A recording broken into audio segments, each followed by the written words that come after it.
Welcome to the G.L.A.M.B Design Podcast. I'm your host, Victoria Rose, and I'm on a mission to find healing and exposing my truth through sharing my unfiltered story. I've learned there's strength in showing your scars so others know that they can heal. I firsthand witnessed the damage of hiding from and suppressing my innermost pains and fears. I'm done subscribing to societal norms and the pressure of keeping up a picture-perfect image. I'm bringing you truth, honesty, vulnerability, uncomfortable conversations, and peeling back the layers of all of the experiences that have shaped me. I don't have any motives other than to heal, but I invite you to join me on my healing journey because there's power in community. Let's grow, learn, achieve, motivate, and believe together. This is a safe space. Welcome to my heart. Victory classes in session. Gear up to learn all the things they didn't teach you in school. You bleed just to know you're alive. Hey guys, thanks for joining me for episode 2, The Girlfriend Part 3. Arguably the hardest episode that I'm going to do because I'm still healing from a broken heart. Because this is like really hard. But that's what this is about. Like, you guys are joining me in my healing journey, and I can't not be vulnerable with you and like hold these things in anymore. It's nighttime because I planned on doing this earlier and I couldn't stop crying, and I prayed a lot, and I got on my knees and I asked God to speak through me because I might cry a little bit through this. I'm sorry.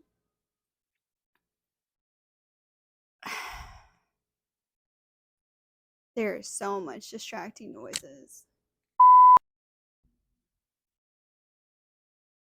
I can't do this. I literally feel like I'm gonna throw up.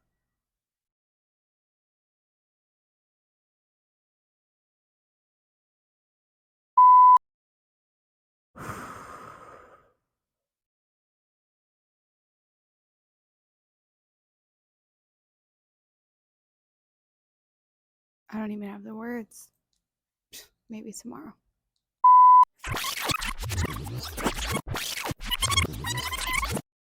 We're gonna try this one more time tonight because I just threw up. Hey guys. Thanks for joining me for episode 2 of the G.L.A.M.B Design, the Girlfriend Part 6. I'm not even going to try to sugarcoat this. This is the hardest episode I'm ever going to have to do. The amount of times that I've started and ended this because I either started crying or I got frustrated or distracted. There is a reason why I've taken as long as I have to like process my feelings before I actually do this episode. It's almost a month since we've been broken up. And it's important to take that time to process because when love dies, it's like grieving somebody who passed away. You go through all the stages: denial, bargaining, depression, anger, and acceptance. And you go back and forth to each one of the stages. Like last night, I'm pretty sure I was in depression again. And I don't know how long it's going to take for me to get over this. I don't know if I'll ever get over this. I'm hurting bad. My heart is literally crushed. But I told you guys that I was going to talk about this relationship because it's part of my healing journey, and I want to acknowledge the things that I recognize I did wrong and have self-awareness, because so many times when relationships end, women villainize the men and never really take responsibility for where they added to the equation, because it truly does take two to tango. It's not just like one person's wrongdoings. Like, this is about my healing journey. It's not about anything, any of his missteps. Like, it's about me. So, that's one of the hardest things to do, is to be able to reflect back on yourself and admit publicly to the world where you fucked up. Um, and so many of you have reached out, calls, text messages, DMs, the whole nine, like wanting to know what happened or check on me. And I just haven't been ready to talk about it. I mean, I'm still struggling to talk about it. Um, but we're going to talk about it now. But in order for you to understand how what seemed to be a perfect love ended just as quickly as it started, I need to draw some context. So get ready for story time. Go grab your popcorn, your glass of wine, whatever it is. Get comfy, get cozy, because I tend to be long winded. I'm going to try to keep it as tight as possible. And we'll just dive into it. So, him and I met on Bumble on a dating app, and he was on there for work. He is a love and relationship coach. So, he was actually looking for clients. And I swiped right because I thought he was handsome. And when we matched, I told him just that. I'm not interested in your services. I am here because I thought you were handsome. And I said, it looks like you're using this for work, but on the off chance that you're single and dating, like I'm interested. And so he said, yeah, I'm using it for work, but I remain open to somebody who catches my attention or my interest. And I think I might have just found that in you. And I was really busy that week. It was San Diego startup week, and I was just getting my feet wet in the the tech startup world with my new tech startup. And I'm juggling between business operations as usual and, networking events every night. But conversation was flowing decently on the app. And I normally have a rule, like I don't give out my number to anyone until I meet them in person, because it's like a way to weed out like who's actually serious. And I don't want a bunch of rando numbers in my phone. But I found out that he lived in LA, and I'm like, okay, it's going to be a while before I see him in person. So I was like, I'm going to make an exception. So we end up FaceTiming like 3 days after we connected. And we were on the phone for 4 hours. 4 hours. 11 o'clock at night is when we finally were able to make time to get on the phone. We were on the phone till like 3:30 in the morning or something like that. And then the next day, another 3 more hours. And so after that, he's like, I need to meet you in person. I can't wait any longer. And it was Halloween weekend. And I go all out for Halloween. I always get really dressed up. I go party. I do my makeup all crazy. So I told him, and he's like, I'm down. I mean, we talked about pretty much everything already. Like, I'm down to have fun with you. So I was like, well, I just want to make it clear from the beginning, like, this is not one of those kind of parties. Like, I'm traditional. Like, you can sleep on the couch, but it's not what you may think is going to be. And he was like, I was planning on getting a hotel, but if you're comfortable with opening your home to me, I'd be gracious for that. Like, I'm happy to stay on the couch. And that like took my anxiety out of it a little bit. And he got here, and yeah, I told him, I was like, I hope you're tired, take a nap, because it's going to take me a while to do this makeup. He's like, no, I want to spend as much time with you as possible. He literally sat there and talked to me the whole time that I got ready. And he even brought me a pair of contacts because he was telling me he was going to put contacts for his Halloween costume. And so I was like, well, I don't know how to put them in. He's like, I'll help you. Literally spent an hour putting contacts in my eyes. First time I ever met this guy. Super patient. And I'm like, if that's not a sign for teamwork, my God, like that was pretty incredible. And so we pull up to the club. Um, he's a Heisman and motherfuckers, like protecting me through the crowd. Like, no one's ever been like that with me before. Like, he was just like leading me. Asked him to take a photo of me and some drunk girls walking past, and he's like, relax, I'm taking a picture of my girl. And I was like, whoa, like this is nice. And we danced. Oh my God, we danced all night long. It was like the two of us were the only two people in the club. Like literally, it was like nobody was around. Like we just had our own little dance party off by the bar and literally danced all night. And boy could dance. Like we got down. It was so fun. And by the time we got home, he was like ready to pass out on the couch. And I'm like, I just had the time of my life with this guy. Like, I want to cuddle with him. Like, I don't want to not sleep in the same bed with him. So I brought him in the bed with me. And you're probably like, Victoria, getting a little personal here, like TMI. No, no, we're going to get that personal. I told you, I'm not holding back. We're going to talk about the things people don't talk about. There is a reason why I don't put myself in tempting situations. Yeah, I don't trust myself. And I know what kind of relationship I want.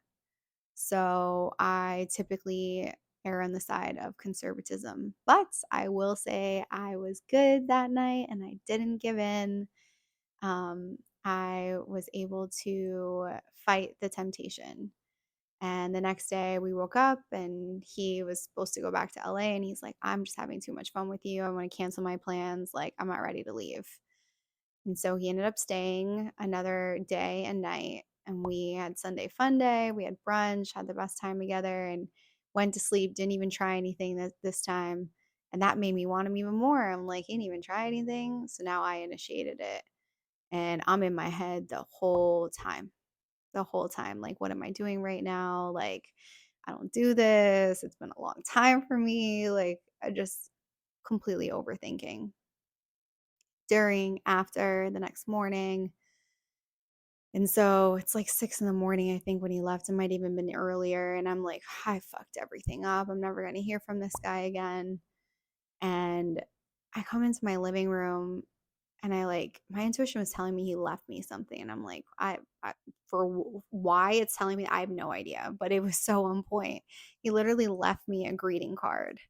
And I still have it on my desk. It says, always believe something wonderful is about to happen. And I leave it out and all the other things that he's gotten me because they're memories of being loved the way that I want to be loved. And I want to invite that energy back in. Something I typically wouldn't have done. The unhealed me would have been like, I'm done with this person. I'm burning everything. I'm throwing it out. I'm putting it away. I don't want reminders. No. And inside that card, he wrote, thank you for opening your heart and your home to me. This weekend was magical. I can't wait to see you again. Something like that. And it was in that moment that my anxiousness about our relationship was completely gone. And I just felt so secure. I'm like, this guy really likes me. And, he sent me like a voice message, I think like the day after. I'll have my editor put it in. Hey, I was just taking a little break here, and I was just thinking about some things and just going about kind of my day. And there's a difference in my day. There's a difference in how I wake up. There's a difference in how I move. There's definitely been a difference in my sleep with you because I don't sleep as much because we're always on the phone talking. But I say all that to say that um, you've just brought a certain level of joy into my life, and I just wanted you to know that. So just know I'm grateful for you, and um, yeah, I just wanted to tell you that. Hope you're having a great day. Talk to you later. And every morning that I woke up, I would wake up to a song of the day from him, something that made him think of me. And it was like clockwork, like so consistent, so routine like. And the moment that he could get back to me, that he didn't have work that required him to be in LA, he was right back here in San Diego again. Wasn't even like a full week later. And this time he came with 2 dozen of my favorite yellow roses that like literally took up my entire coffee table, like long stem, beautiful arrangement, yellow roses. And like a large rose quartz crystal. He like loves crystals, and I would always make fun of him because I'm like, we were so different. Like we complemented each other so much, but he would had like a spiritual awakening, and he's into crystals and he facilitates breath work, and he's a gene key scholar. He does these readings for people, and a love and relationship coach, and he does yoga and meditation and believes in affirmations, like all these things that I've like just never been into. I'm like, I go to the gym, I pick up heavy shit and I drop it like when I'm stressed out. Like that's what I do. um but he opened me up to this whole other world, and he allowed me to see outside of myself. We're going to talk a little bit about that. But that second time he came to visit me we actually did a breathwork session together. And I had never done that before. And he even told me he had never done a breathwork session with anyone he's dated and intentionally never wanted to, because he's like, it could mislead someone to believe that they're in love with you with how much healing power it has. So he's like, I'm aware of that and I can't be reckless with it. But apparently he had talked to his mentors and he had told them, like, she's the one, like, I know I'm going to be with her, so I'm ready. And like, they supported it. Oh, and I forgot to mention, he told me he loved me the first weekend he met me too. And I was like, don't love bomb me. And he's like, no, Victoria, there's a difference. There's the difference between telling someone I love you because they're worthy of love, because what's not to love about you, and being in love with someone. But then by week 2, he was already in love with me. And my intuition was telling me it was moving too fast. But honestly, in other instances, and I'm going to like kind of derail a little bit right now as the train is passing by. That was perfect timing. Um, there was another relationship that I was in years ago. And I really liked this guy. We were dating and he leaned in to kiss me. It was on our second date. And I stopped him. He's like, what's wrong? And I was like, it's our first kiss. Like, it's got to be more special than this. You can't just like kiss me in the car. And he's like, seriously? And I'm like, yeah. And that was like the start of the end with everything with us, because he felt like I was trying to control the relationship, and I was. And I didn't even know it. I was so unaware at the time. Like, I hadn't it was after I started dating him that I read that book, Getting to I Do, and understanding the difference between masculine and feminine energies. But it's no wonder it didn't work out with him, because I was literally trying to lead the relationship. And so, having learned from that mistake with this guy, I'm like, this man's showing all the green flags. He's not playing any games about me. He is serious. He's in his masculine. He's leading. I'm going to get in my feminine, be submissive, and just allow him to lead the way. I'm not going to sabotage love. And so I followed his lead. And we did that breathwork session. And the way breathwork works is, you lay down flat. We had to like rearrange some furniture, move my coffee table and stuff. He tells me to get a pillow. And so I grab everything and I go to lay down. I'm getting all comfy. I have like a pillow and a blanket. I'm laying on it. He's like, no, the pillow is for you to scream into. I said, excuse me? He said, yeah, it's called an O2 dump. And he's like, at some point you're going to need to scream. And it's like 11 o'clock at night, because we had just gotten home from a networking event. He's like, and I don't want them calling the cops on me, your neighbors. I'm like, what is this man about to have me do? And so we're like maybe 5 minutes into it at this point, and I'm like, what am I doing? Like, I'm just like, this is stupid. I don't want to do it anymore. And I could just see the disappointment on his face. And I was like, okay, well, talk me through it. Like, what should I expect? Like, what's going to happen? Like, I just don't get it. Like, I need to understand it. He's like, you're right. Like, I did you a disservice. It's late. We're both tired. Normally, there's like a 45-minute build up talking about it, blah, blah. So he tells me what to expect. Well, long story short, because I can get caught up in the details, it was like 20 years of therapy in one session once I actually really focused in and like followed the directions. Everything he told me that was going to happen happened. Like, my legs went numb, my arms went numb. I literally felt all these feelings of my childhood abandonment. I thought I felt it exit my body.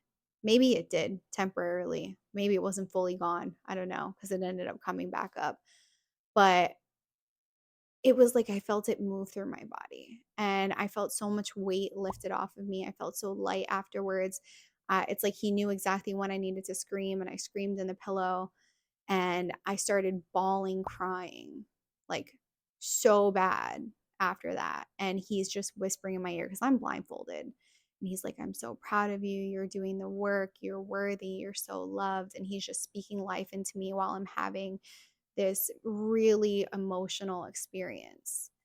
And when it was all over, he was like, don't get up right away. Like, your body needs to recover. He's like, just roll on your side. And I, dude, I couldn't. Like, I was literally paralyzed. And I told him, I was like, I can't lift myself. And he was like, he had to like massage my legs and my arms back to like feeling like that's how much trauma I was holding on to. And he helped me to heal through that.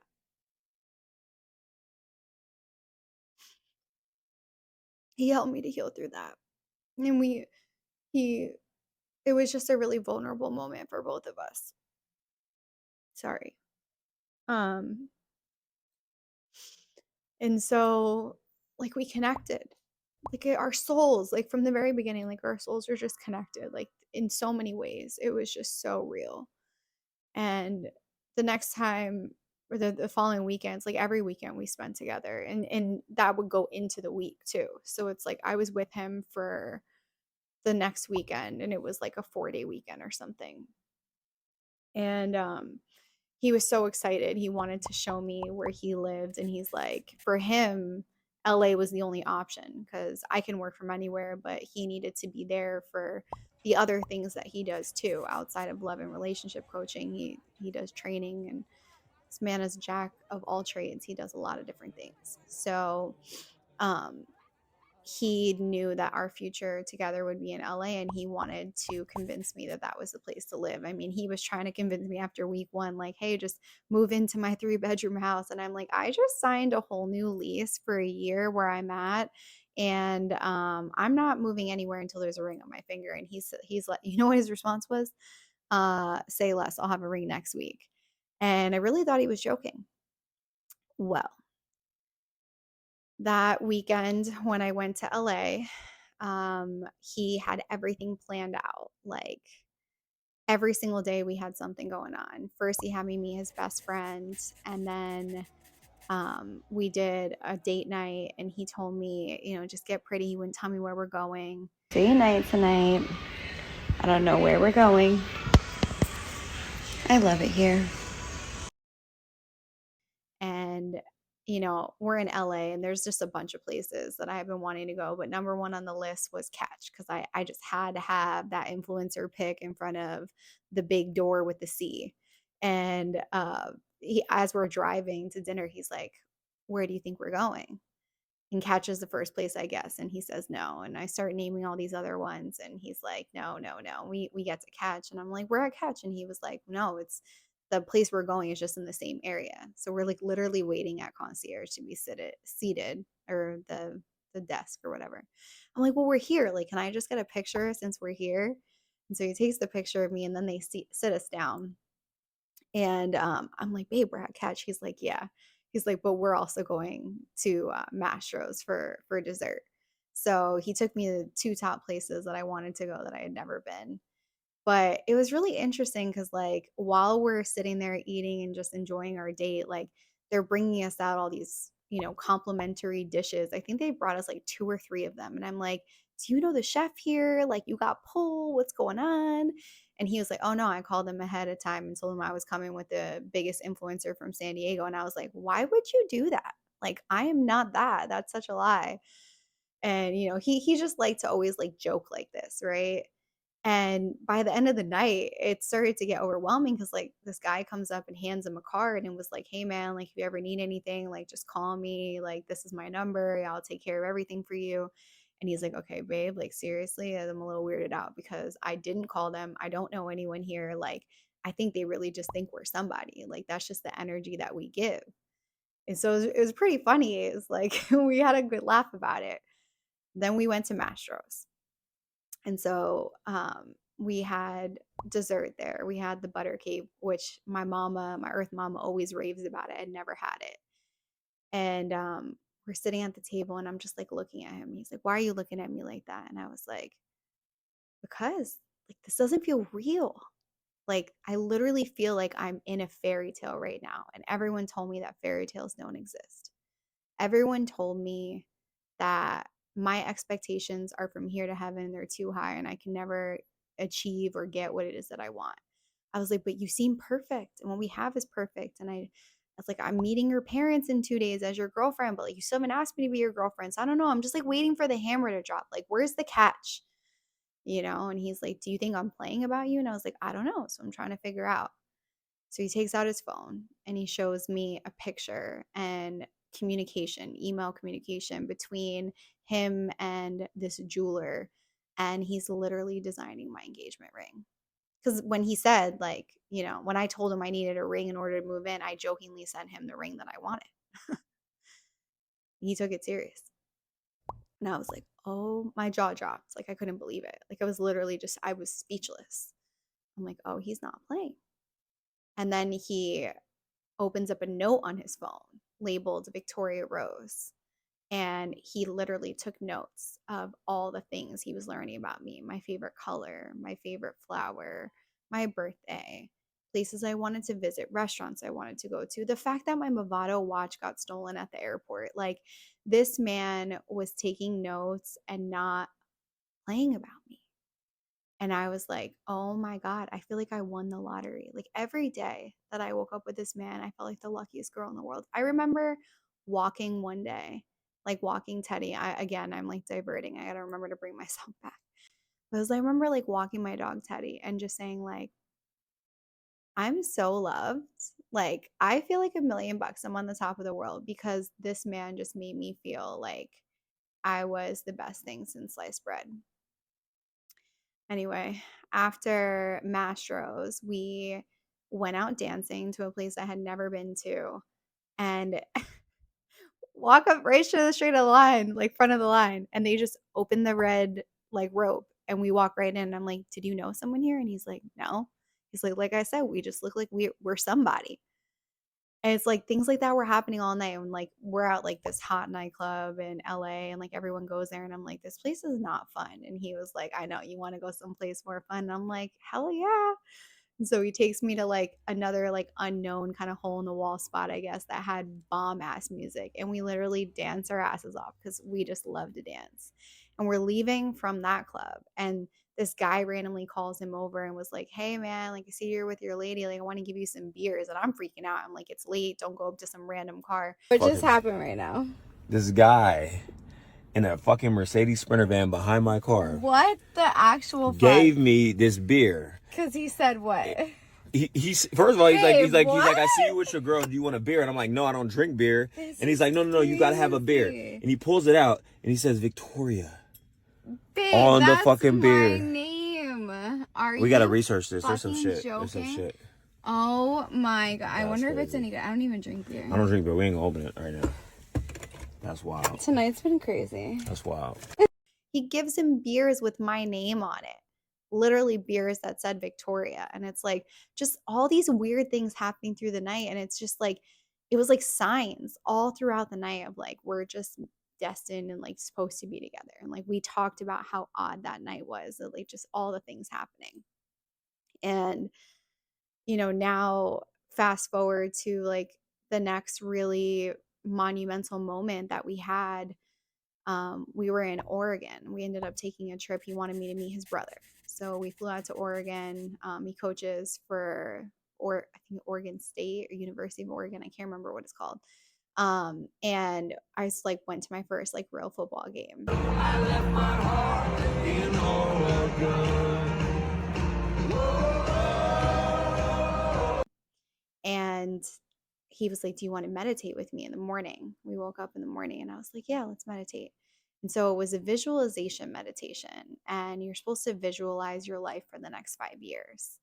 And so we do the meditation and he's like, so how you feel? Like, did you get clear? And I was like, I was clear on everything except for business. Like, I thought that I always wanted this conglomerate of a business, and I always imagined myself as like Fallon, like the main character from this series called Dynasty.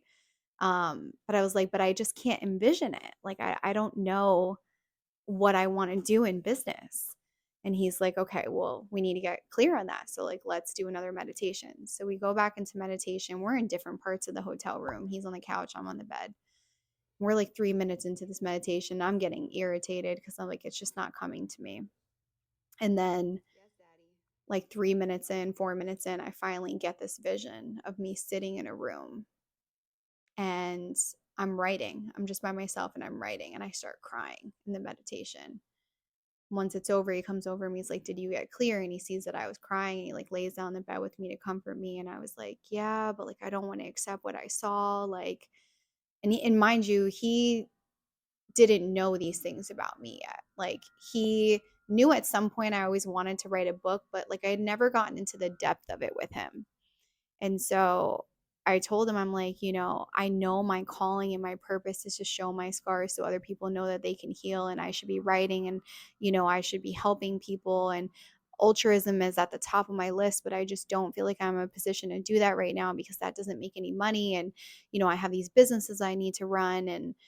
And then he just like starts crying with me, and I'm like, "Why are you crying?" And he was just like, I have to show you something." And he like takes out his phone and shows me a note on his phone, and he said, "While we were meditating, I was asking for clarity of how I can help you." And it came to me so clear, I had to write it down. And literally, like, I put this note on the last episode, and I'll put it up again on this one so you guys can really read it. But it was like, who is Victoria? And like, what is her purpose or her passion? And like, if money wasn't involved, like, that's essentially what you need to be doing. And like, that's when you're going to get the clarity and find success. And he just like, he was crying because he's like, I know my purpose now. Like, my purpose is like, I was made for you, and like, I was sent in your life to help you to understand this and to bring you closer to this and to help you. And like, I know my reason for living now, and that reason is you. And this isn't the first time that he said something like that. Like, other times he would tell me like, I wake up now and I have like purpose, and I know that I'm working for the life that we're creating together. And you give me meaning, and I wake up with a different, desire for life now because you're in my life. And but it was just like, it was this like shaking moment for both of us where we were just like, oh my God, like, we're so destined. And he even told me about like this prior life reading he had. And I never knew about these things. Like, I was such a religion girl that like, that was always against my religion, and it was satanic, and we just don't explore things like that. But now that I'm more about spirituality and my relationship with God as opposed to religion, I'm a little bit more open-minded. And so he told me about this prior life reading that he had. And he explained how, like, we always are reincarnated and we come back until we learn the lessons we're supposed to learn, and we descend to heaven as angels. And he said in a prior life, he feels like he was married to me in one. And then in another, I was a love that he was forbidden to be with. And it was like a village woman. And he said, the moment I looked into your eyes, like the first time they looked so familiar, he's like, I thought that you were that you were her, and that this was our lifetime for us finally to be together and to find, like, to enjoy each other's love. And like, some people will probably listen to this and be like, this is a crock of shit. He love bombed the fuck out of you. And it's easy to say that, right? But most people don't experience this love. It's something that's felt. It's not something that's just said. It's something that's felt. And it was real. It is real. And most people don't experience this. Like, someone can go an entire lifetime and never really experience real, true love. Gotta get this on camera. All right, say it. Nobody could ever take me from you. Oh yeah? No, like, Never. I don't feel like you understand this. Talk to me. Talk to you? Talk to me. Did you really think he could? So even if it was only 2 months and I experienced it, I'm grateful for it, because to have lived and not been loved like that is just not a way to live, even if it's just short lived like that. But again, I digress. So we had that moment in Oregon, but like, so many other things that he just added value. Like, I mean, he would wake up before me in the morning and turn the heat on because he knows I'm anemic and I get really cold. And he was concerned with how I would drink my coffee because he was like, you drink it with 4 Splenda in it, and that's so unhealthy for you. And you're going to have my future children one day soon. And I need to make sure that you're healthy. And so, when you come to visit me, I'm going to start making your coffee for you and making it different so that way you're healthier, and just making me aware of certain lifestyle changes, like even outside of like, health and wellness, but also just, encouraging me to meditate, encouraging me to start writing again and doing affirmations and breath work, and all the things that would help me with stress. I mean, he even got me working with his assistant because he was like, this isn't the greatest and best use of your time to be doing some of the projects that I was doing. He's like, delegate that so you can start focus on higher ticket items that will make you more money. It's like these are things I tell my clients all the time, but it's so easy to tell our clients that and not take our own advice. So he became like a business consultant and coach for me and started helping me to reframe my businesses and um, find ways to expand and scale them. And my God, like just in 2 short months, like he just added so much value to my life. And in so many instances of relationships prior to him, I was always the one that was giving. I was always the one that was adding value, but I wasn't really receiving much in return because I was dating down in a sense. It's like I found projects and fell in love with potential of people and always tried to make them into what I knew that they could be, but then be disappointed when they didn't live up to the potential that I saw in them. And so I told myself, no more am I going to do that. Like, I'm not finding potential anymore. They need to come potential. And like for the first time, I felt like I met a man who was potential. Like he was teaching me things. I was learning from him. I was feeling like I was better because he was in my life. And man, I just felt like we were like on cloud nine. Like, what could go wrong? Like, I found the love of my life, and at one point we even said, like, are we ever gonna have an argument? Because like we just never argued. Of course, there was little things we would disagree upon, but like anytime something would come up, like he would just meet me with so much patience and kindness, and we would talk through it. And I just wasn't used to something that was so healthy like that. I mean, I remember in the early stages of us dating, like he fell asleep one time without saying goodnight. And I was like really like tooty the next morning. And he's like, do you want to talk about it? Like, first he apologized. He's like, do you want to talk about it? And I was like, just don't do it again. And I was like, but sure, we can talk about it. And he like pulls up my gene keys chart, which is what he's like trained to do.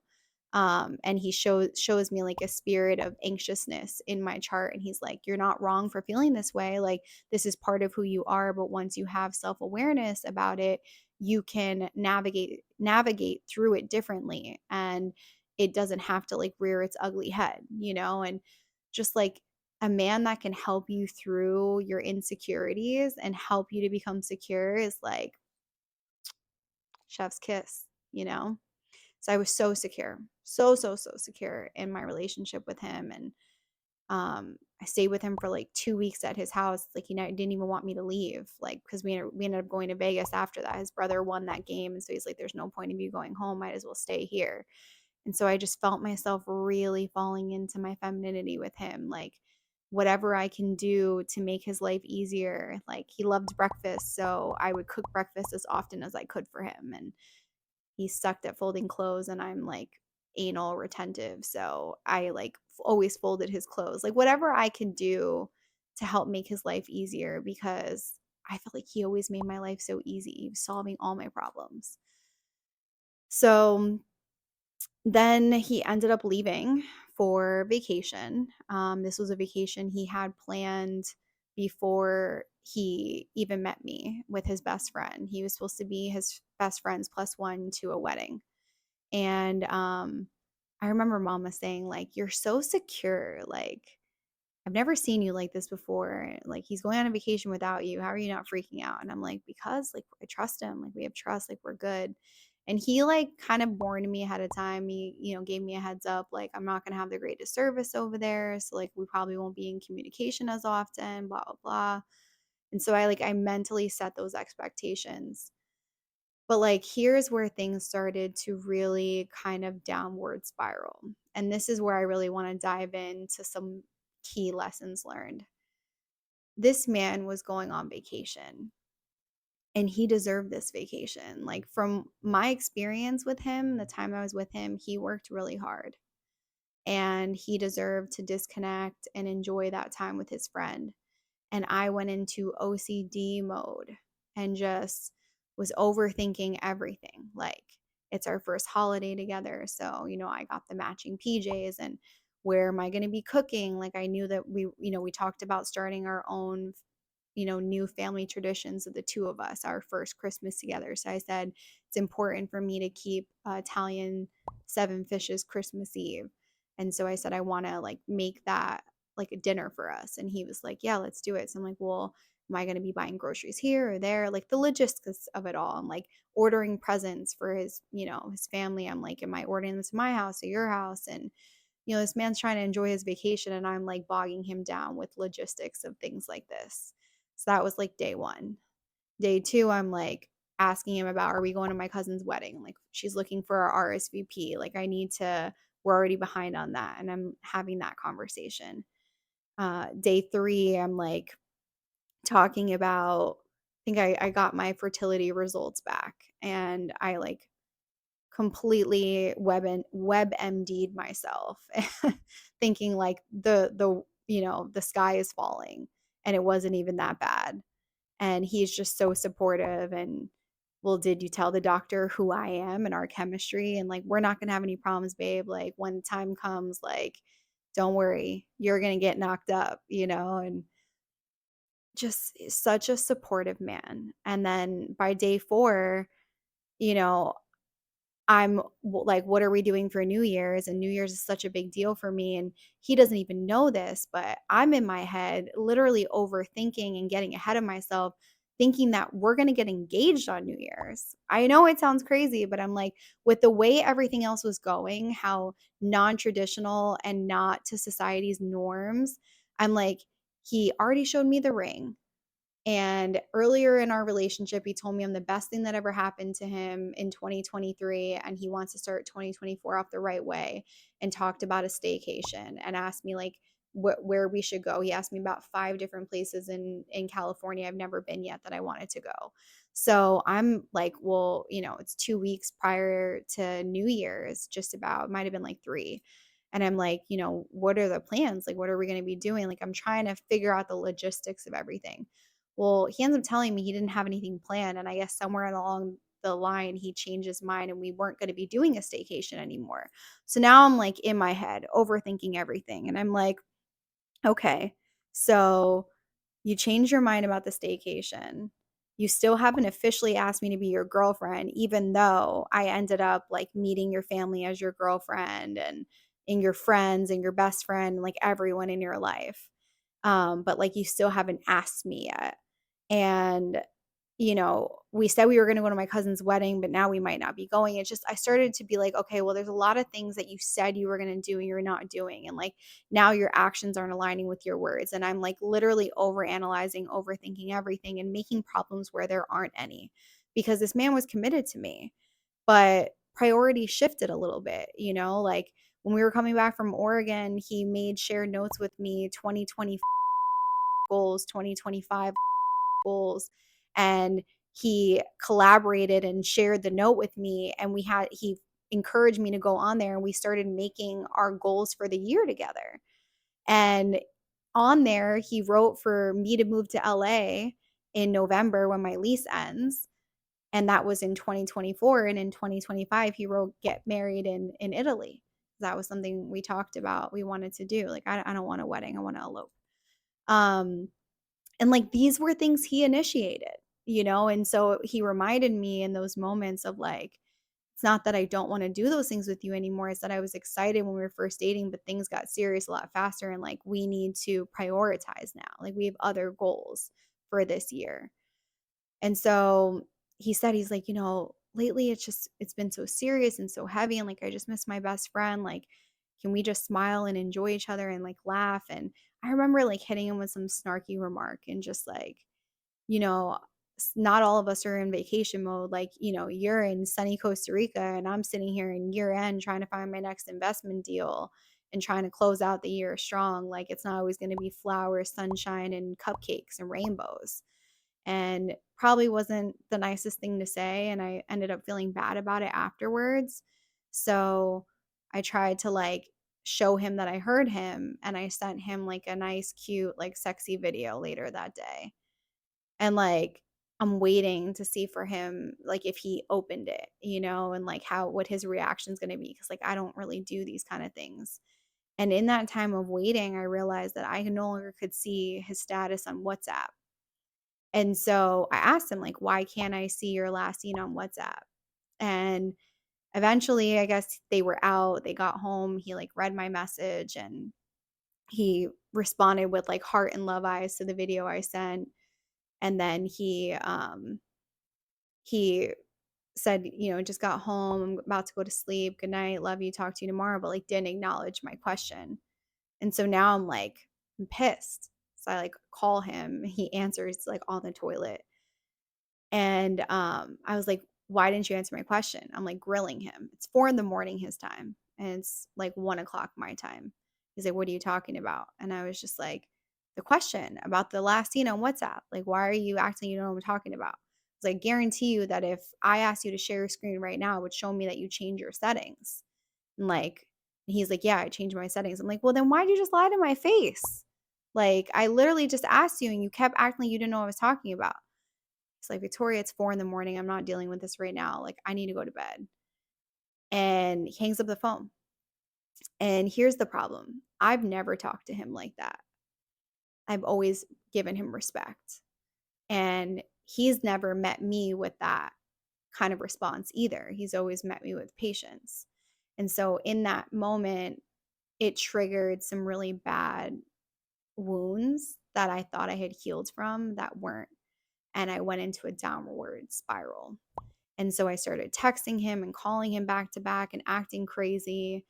And then the next morning, after I'd calmed down, I felt bad about it and then looked at the calendar and realized, holy shit, I'm PMSing.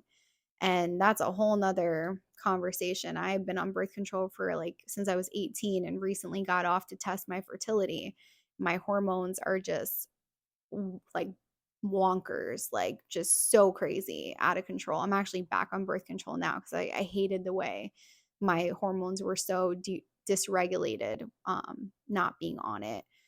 Um, but anyway, I'm like, I keep losing my train of thought. But I end up apologizing to him and he responds and he's like, hey, I'm not ignoring you, but like this is a lot and like I need time to process, but I'll be in touch before the end of the day. So this is the first time that he responds like this, where he wants distance from me. And I don't do well with distance because I have deeply rooted abandonment issues. So in that time, I'm like reeling and just really upset and like trying to distract myself. And I literally, I'm like trying to dive into work and I'm talking with our assistant now because now I'm working with his assistant too. And he can hear the distress in my voice. And he's like, B, like, you don't sound like yourself. What's wrong? And I'm like, honestly, it's okay. I have a networking event tonight. I'm going to meet up with some friends there. I'll have a drink. And I'm not even an emotional drinker, but like I knew I wanted to drink that night. And he was like, well, I wish I was there. I'd have a drink with you. And I'm like, yeah, but it wouldn't be appropriate because the person I'm stressed about is your boss. It's the second time I fucked up. And so he was like, well, I'm a safe space, same person. Because this is a thing. Him and I got really close really quickly because literally he's the male version of me. Like, we're both assistants, we're both like very capable and just, high functioning people.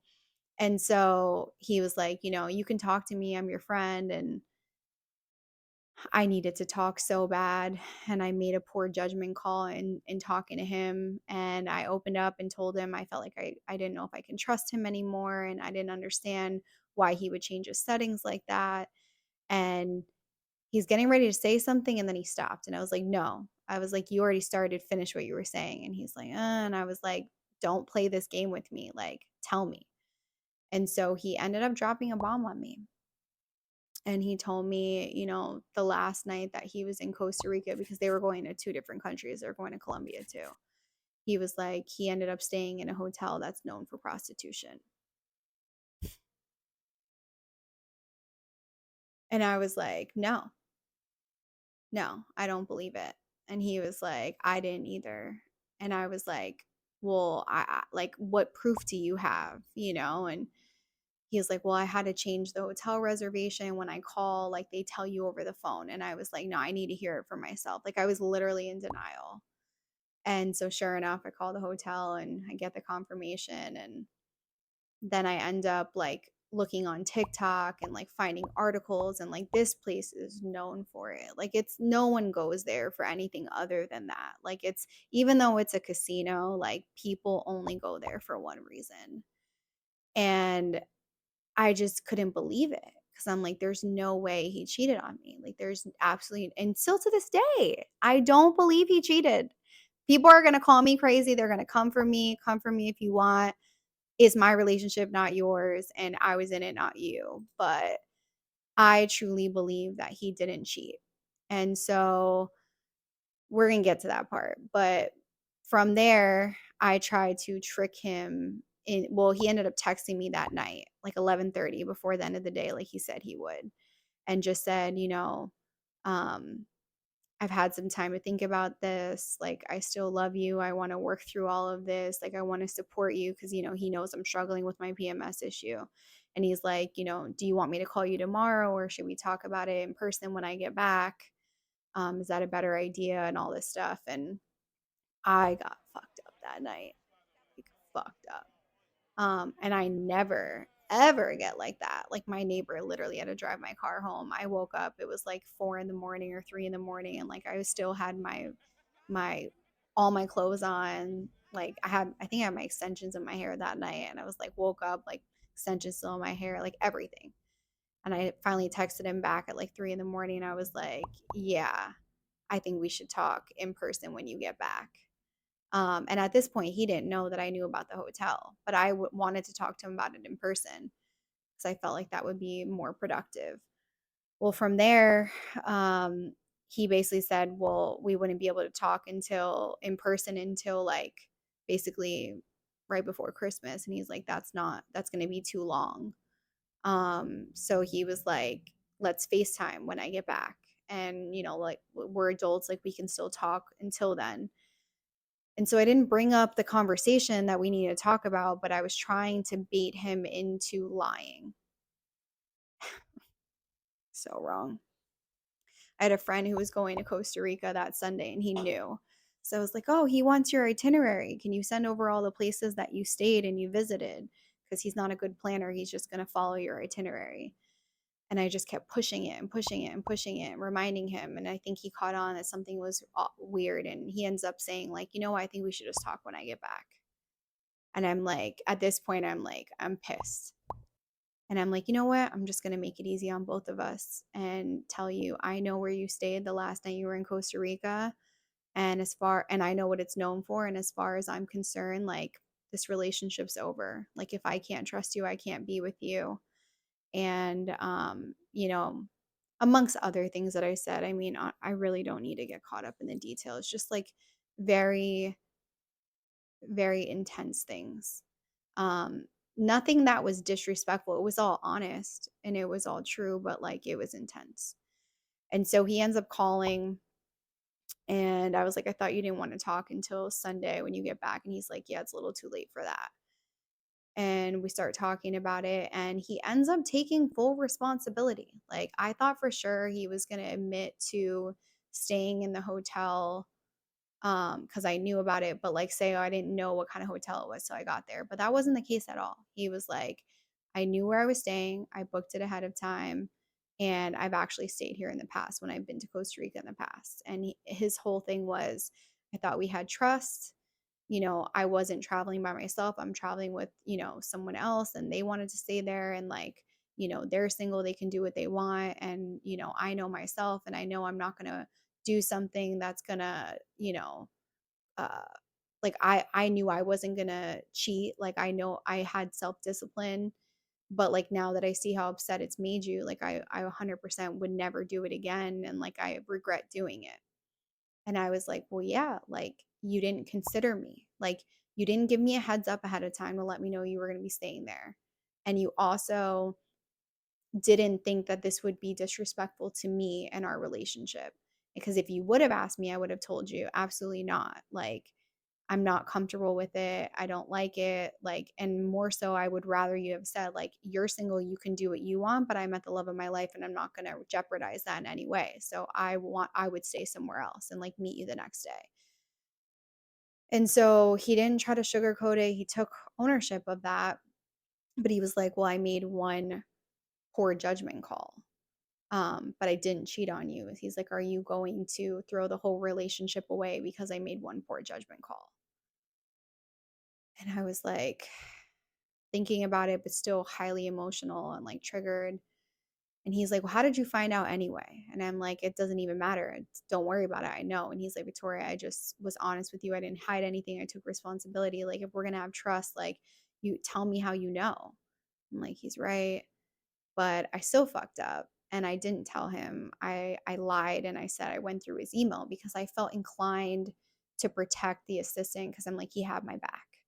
And so I tell him I went through his email and he's like, well, that means that you broke my trust. And that means you saw some pretty confidential things. And now I'm in my head, I'm like, oh God, was he emailing the jeweler about my ring? Like, did I just give it up that I know about like the engagement? Or he said, mention something about like financials. And I'm like, I just can't even keep this straight up. I'm a terrible liar. So I'm like, you know what? I was like, I'm no better than you if I keep going down this road. And I told him too earlier in our relationship, I said I would never go through a man's phone or personal things. I've done that in the past and I learned my lesson because, honey, when you go looking, you will find. I promise you that. So if you're not ready to find, don't go looking. That's a whole nother episode that we'll get into, but I promised that I would never do that. And he knew that. So I'm like, now I'm sitting here owning up to something I didn't do and I'm creating distrust when I really didn't do anything. Like this information was given to me. I'm guilty of crossing business and personal boundaries, but I didn't betray his trust. So I was like, someone told me. And he's like, well, who told you? And I was like, I can't tell you that. And he's like, really? He was like, so you're going to be more loyal to someone else than to me, and I'm your boyfriend where you're in a relationship with me. And I was like, he's right again.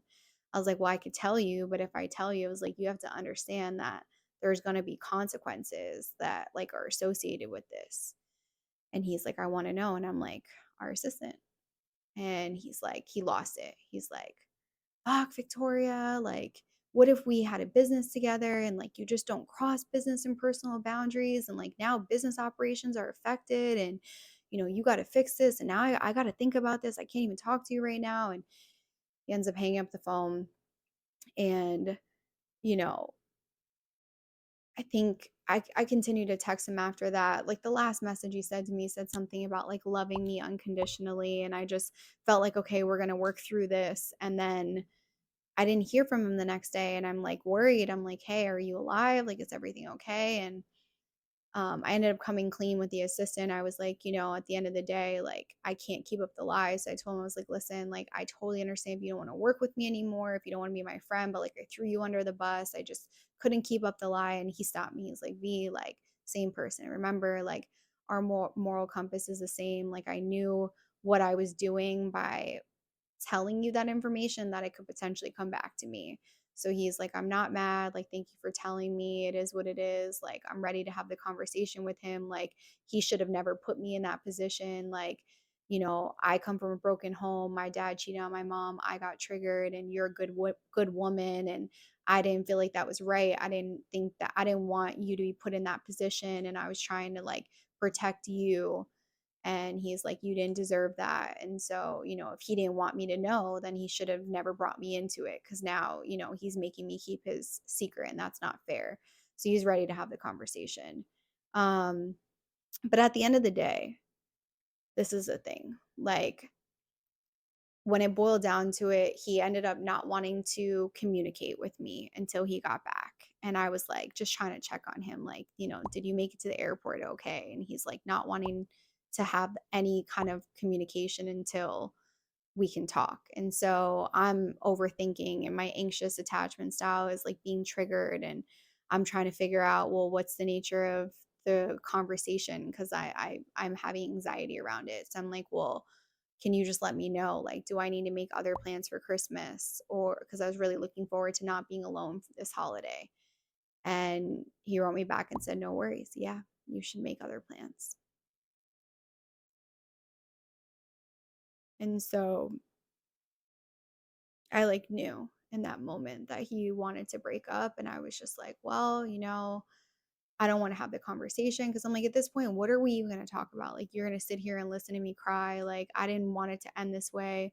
I'd already told him I had written him a letter, and I'm just better writing than I am talking because I get off on tangents like I'm just rambling sometimes. And he was like, so at that point, I decided to send him the letter. And the letter was really raw and really honest. And I think it had some hard truths that he wasn't really ready to sit with about how I was feeling about the situation. And certain things I said in there, like, I don't feel like I can trust your decision, your ability to lead me anymore, and your ability to make decisions. If you're going to make decisions like that and not consider me, how can I trust that you're a husband if you're not considering me in everything that you're doing?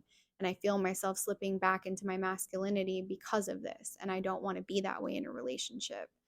And, I thought that you could stand up for yourself and make your own decisions, but it seems like you're easily influenced by others. And, as a love and relationship coach, I thought that, you were a little bit more awakened, and I hold you to a certain standard of expectations than other men.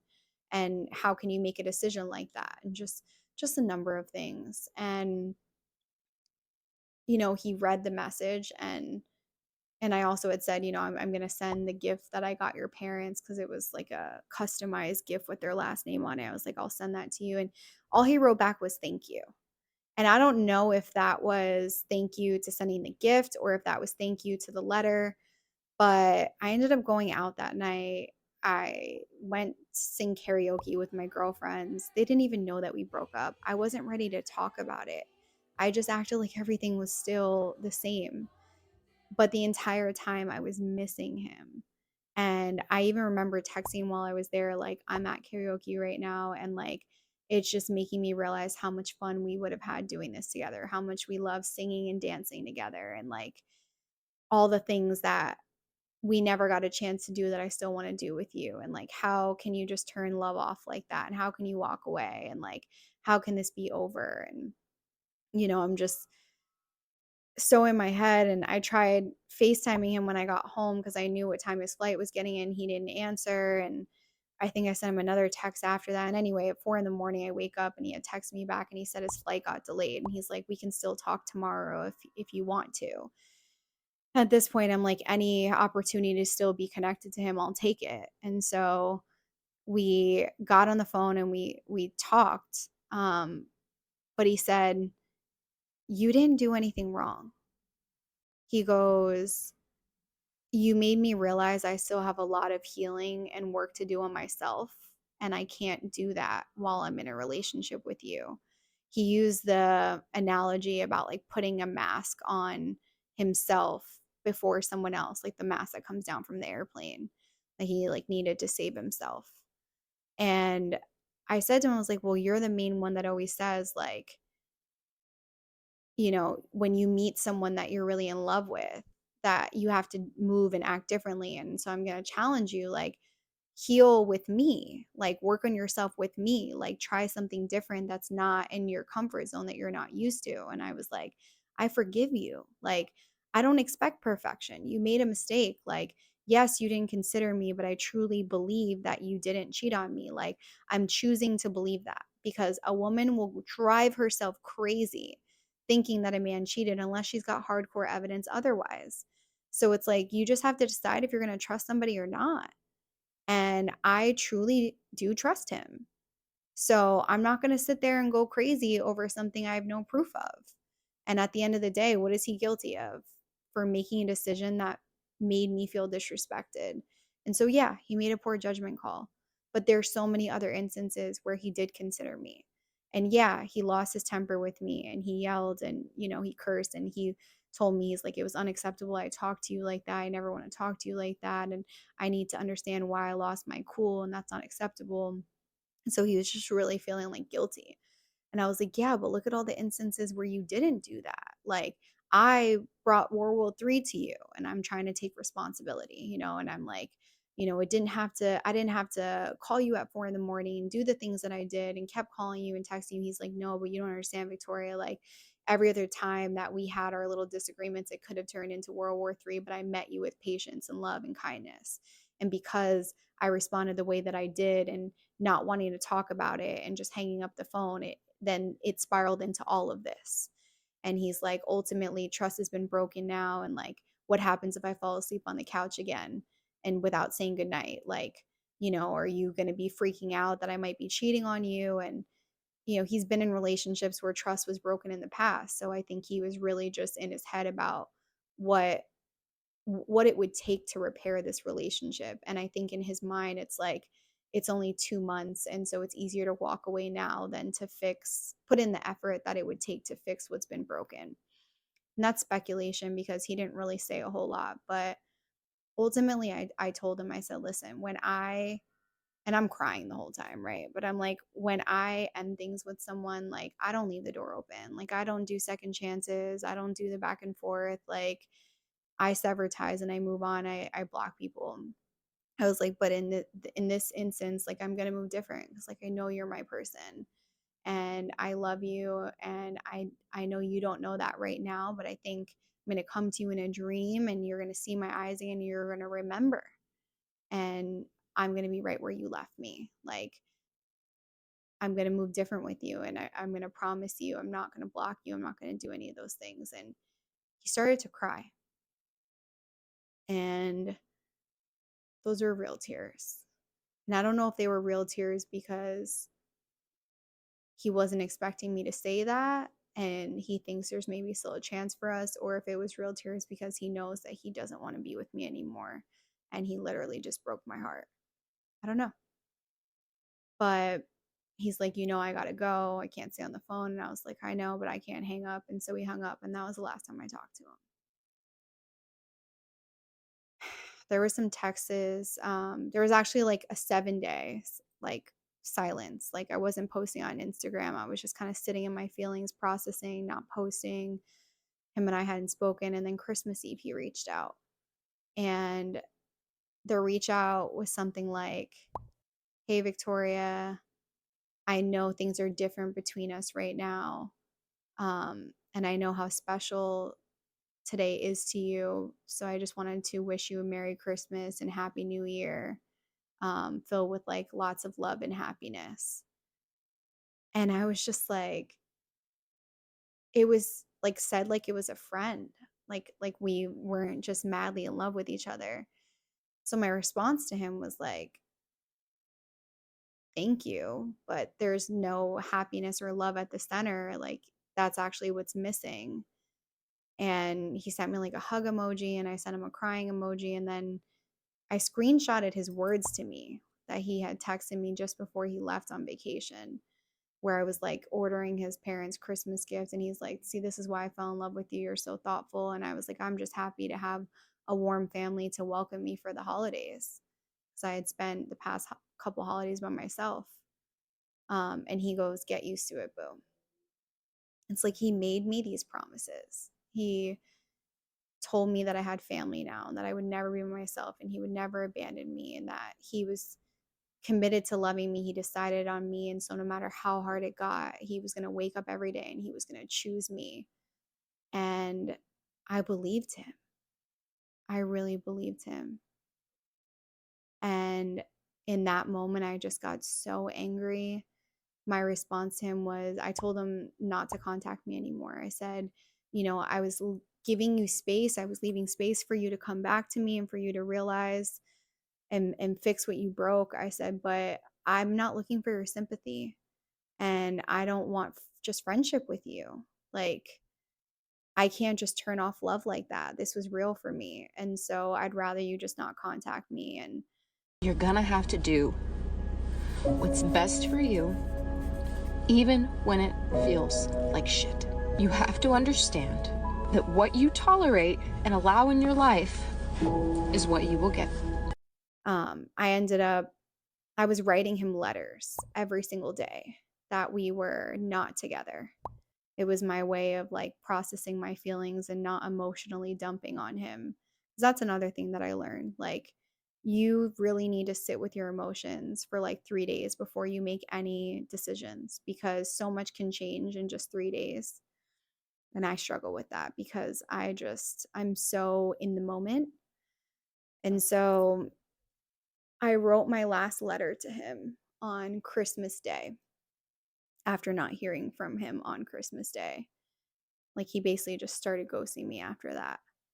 And I never had any intention of sending him the folder with all the letters, but I ended up sending it, and there was 5 letters total. And it's crazy because as you read through them, you can see me going through every single stage of grief, denial, bargaining, depression, anger, acceptance, every single one of them. And I think after he read those letters, he felt overwhelmed. How can anyone not? And so he replied and said, I received your messages, and at this time, I don't think it's healthy for us to continue to follow each other on social media, so I'm choosing to disconnect. Best, his name. And he blocked me on everything: LinkedIn, Facebook, Instagram, not from texting, but on all social media. And I sent a couple messages since then, the last one being like the day before um, New Year's Eve, just asking him, like, how can you shut off love like this? Like, I need more closure. I don't understand. How does a perfect love end like this? Can we please talk? Nothing. Radio silence. And so, in the time that I've been healing and trying to process my feelings, people have told me, oh, he's a narcissist, or he love bombed you, or, you're better than him. You don't need to. And it's like, one, I don't subscribe to labels. Like, I'm not a psychologist, and neither are any of these people telling me these things. And we all have narcissistic qualities. We all have, anxious and avoidant qualities. Like, we are so multifaceted as human beings. But when I came into the realization of what an avoidant is and what an attachment, like the attachment styles, an avoidant and a anxious attacher, when I came into understanding what those are. One thing that often happens when an avoidant discards is that they say that they need to do healing, but they need to do it on their own, that they need to work on themselves, but they can only do it alone. Rest assured, when the avoidant says this, they are almost certainly not working on themselves, because they're showing you that they're catering to their avoidant fears. They're running away from the problem. They are sticking their head in the sand like an ostrich. The avoidants that actually commit to change and working on themselves are the ones that stay.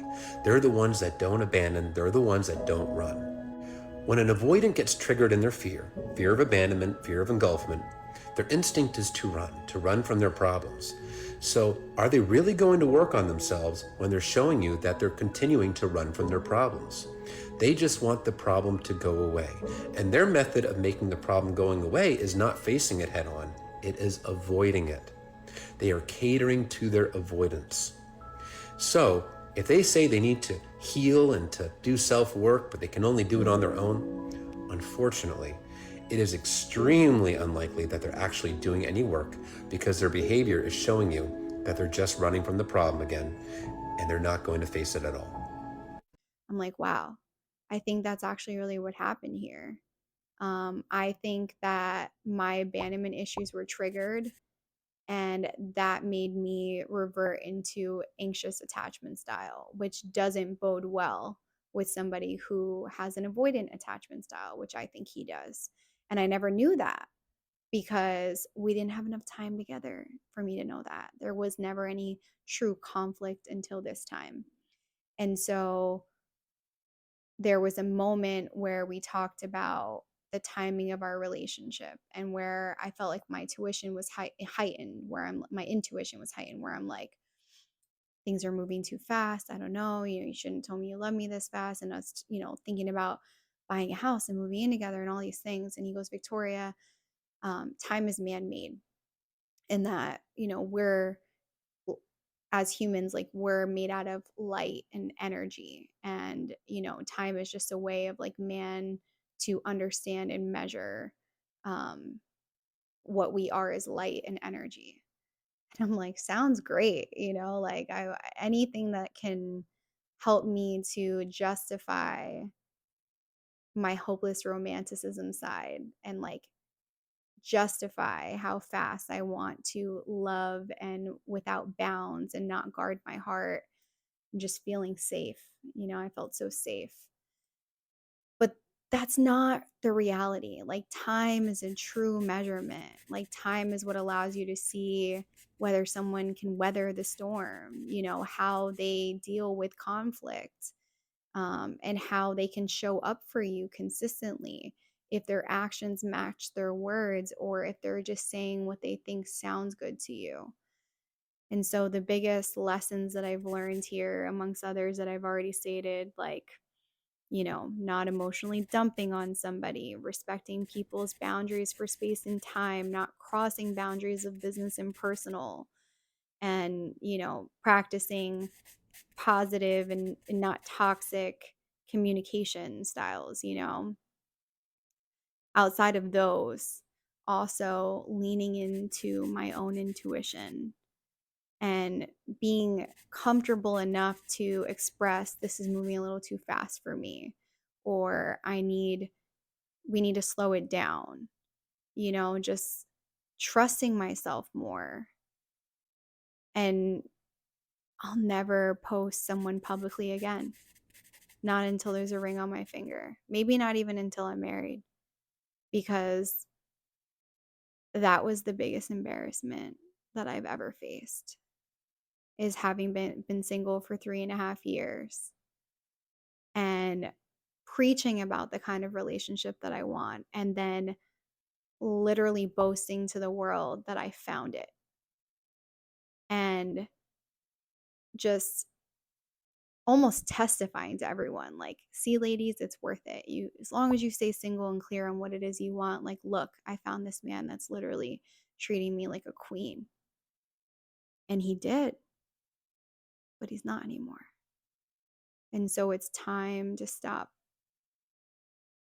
holding, like, taking him off the pedestal that I put him on, because while I won't diminish or take away all the beautiful things that he added to my life and those beautiful memories, and the fact that he allowed me to see and experience how I truly want to be loved, at the end of the day, the damage that's been done now is so bad, because he broke his promise to me. He promised to love me no matter how hard it got.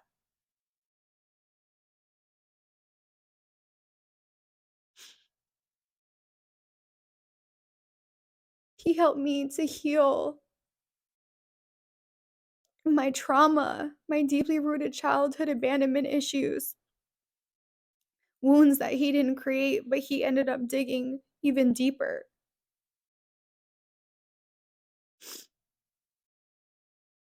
That's like so bad when you share somebody with someone, like, your pains, and then they cause those same pains to you. I still love him, because how can I can't just turn love off like that. But I don't want to anymore, because I didn't deserve that. Like, the crime doesn't match the punishment, and I just can't understand why he wouldn't want to work through this with me, because I was still committed to loving him unconditionally, and I was willing to forgive.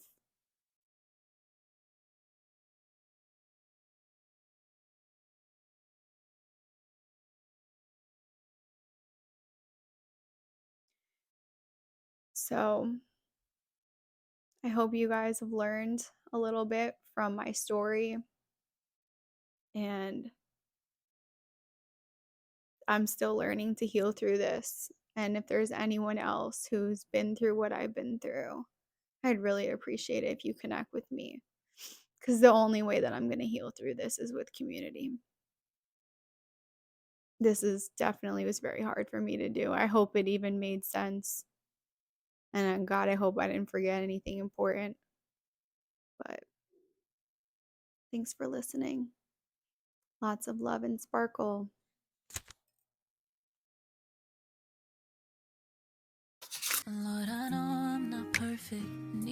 is this man that you sent me? And I don't wanna hurt him, so right now could you just speak through me? Cause I don't wanna say something I don't mean. I don't wanna make this worse than it has to be, but right now we don't understand each other.